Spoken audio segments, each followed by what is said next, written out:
Former employees of Greece's public broadcaster ERT storming their old workplace earlier this week. The previous government shut down the TV station in 2013 and fired 2,600 people to satisfy spending cuts demanded by Greece's creditors. The anti-austerity Syriza government is pushing ahead with its pledge to restore the broadcaster and rehire 1,500 people.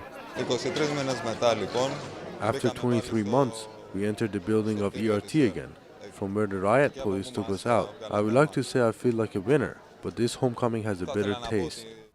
Greece's crisis is far from over. The economy is back in recession. Analyst Raul Ruparel of policy group Open Europe blames the prolonged negotiations between Athens and the EU over the country's debt. Confidence is draining out of the economy as these things drag on.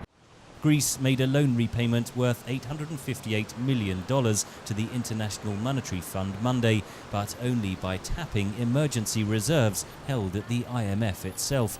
Greek Finance Minister Yanis Varoufakis has warned that the country could run out of cash to pay its bills within the next 2 weeks. Speaking Thursday, he explained why Greece has rejected EU demands for deeper reforms.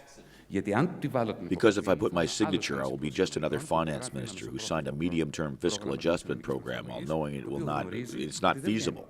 And math proves that it is not feasible. Greece must find the equivalent of $2.2 billion by the end of May to pay salaries and pensions. In July and August, Greece must pay $7.7 billion worth of bonds to the European Central Bank. The consequences of failing to pay would be dire, says Raul Ruparel. If it misses another payment to the IMF, it probably has a bit of leeway. If it misses some payments to its pension and wages to its citizens, there will be political fallout, but maybe less economic fallout. But if it ended up missing, say, a payment to the ECB in July or August, or a payment on its bonds, then the market impact would certainly be much larger.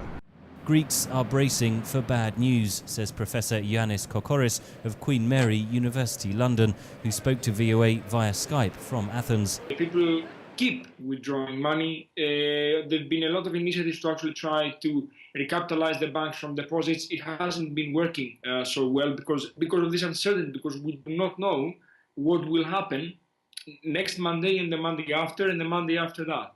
Such uncertainty has plagued Greece ever since the debt crisis of 2008.